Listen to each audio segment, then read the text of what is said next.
تو اگر مجھے بتا دیں کہ گھر والے آپ پہ ٹرسٹ کن بنیادوں پر کریں، دیکھیں گھر والے بھی بیٹھے ہوئے ہیں تو ان کے بھی دل میں یہ بات ہے کہ کیسے کرے بھائی ٹرسٹ.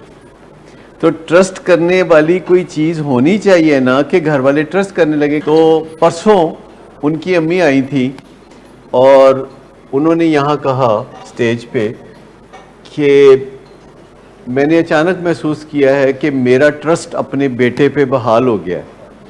یہ بات انہوں نے کہی اور ان کی آنکھوں میں خوشی کے آنسو بھی آئے. تو ٹرسٹ جو ہے بحال یا تو ہوتا ہے یا پھر نہیں ہوتا. آپ ڈیمانڈ کریں کہ مجھ پہ ٹرسٹ کریں، ٹرسٹ ڈیمانڈ آپ یہ ڈیمانڈ کر سکتے ہیں کہ مجھے پراٹھا کھلائیں، آپ یہ ڈیمانڈ کر سکتے ہیں کہ مجھے مٹھائی منگا کے کھلا دیں، آئس کریم کھلا دیں، یا کوئی چکن ٹکا کھلا دیں، پیزا کھلا دیں. یہ تو ڈیمانڈز آپ کی جائز ہو سکتی ہیں، لیکن ٹرسٹ والا جو معاملہ ہے نا یہ ڈیمانڈ تک بات نہیں آتی. یہ تو اچانک ایک دن اپنی آپ کی بہن کے منہ سے نکلے گا کہ ڈاکٹر صاحب میں اپنے بھائی پہ ٹرسٹ کر سکتی ہوں.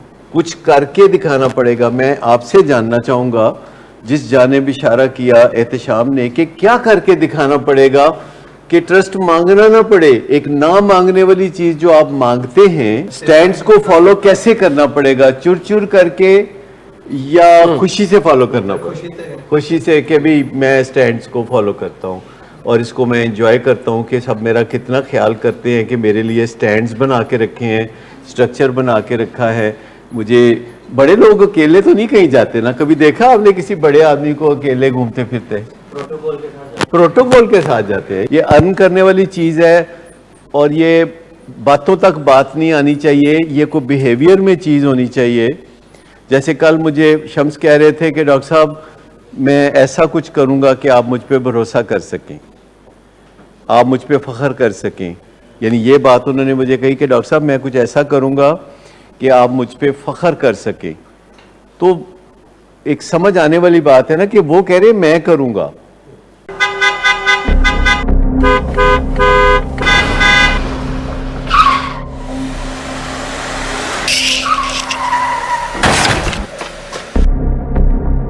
گھٹیا انسان، اتنی دیر سے گیٹ کیوں کھولا؟ سوئے ہوئے تھے تم کیا؟ سر میں نے تو منٹ بھی بکواس نہ کر تم میرے ساتھ. کیا کر رہے ہیں آپ؟ ابا جی گھر پہ ہیں، نشے میں گالیاں دے رہے ہیں. خدا را ہوش میں آئے. کیا ہو گیا آپ کو؟ ہوش میں کیسے آؤں؟ سارا کیا دھرا انہی کا تو ہے. Drinking per se is not a defect of character, but it can turn into alcoholism. It is treatable at any stage.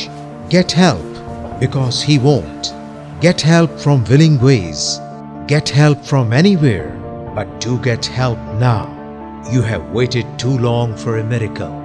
Here it is. Get help. Get help. Get help. Get help. Get help.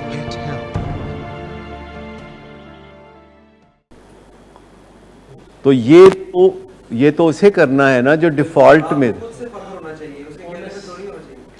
نہیں. وہ مجھے ایک خوشخبری سنا رہے تھے مستقبل کے بارے میں جس سے مجھے اچھا لگا. جب کوئی آپ کو کہتا ہے کہ میں ایسا کروں گا تو آپ کو اچھا لگتا ہے نا، تو ایک خوشی دینے والی بات ہے نا. اور لیکن اگر وہ کہیں کہ ڈاکٹر صاحب آپ مجھ پہ ٹرسٹ کریں، اور یہ ٹرسٹ لیول جو ہے جب کہ ہو ہی کوئی نہ آن گراؤنڈ، تو پھر اگر ہم ٹرسٹ کرنا شروع کر دیں تو وہ ٹرسٹ کا نتیجہ کیا نکلے گا؟ وہ تو خرابی نکلے گی نا ٹرسٹ کا. لیکن یہ ہے کہ اگر آپ کا رویہ ایسا ہے کہ آپ اپنے خاندان والوں کے ساتھ ملتے جلتے ہیں اور آپ ان کی مرضی کو اہم جانتے ہیں، ان کے ساتھ آپ عاجزی کے ساتھ پیش آتے ہیں اور اپنا رویہ ایسا رکھتے ہیں کہ آپ کو اپنی سابقہ غلطیوں کا بڑا احساس ہے، گلٹ ہے، تو انہیں بڑی جلدی پتہ چل جائے گا. آپ کے فیملی ممبر آپ کا فیس ریڈ کر سکتے ہیں. وہ ساری دنیا کا فیس ریڈ نہیں کر سکتے، پر آپ کا فیس وہ بہت اچھے سے ریڈ کر سکتے ہیں. آپ کی باڈی لینگویج وہ سمجھ سکتے ہیں، آپ کے ذہن میں کیا چل رہا ہے یہ ان کو سب پتہ ہوتا ہے. اگرچہ وہ بیچارے بول نہیں سکتے، ایسے ہی بولنے میں تھوڑی مشکل ہوتی ہے. پہلی بات تو یہ ہے کہ معاشرے میں بھی بہت سارے لوگ ویٹ گین کرتے ہیں کیونکہ کھانا بھی ایک نشہ ہے، مزے کی چیز ہے، اس لیے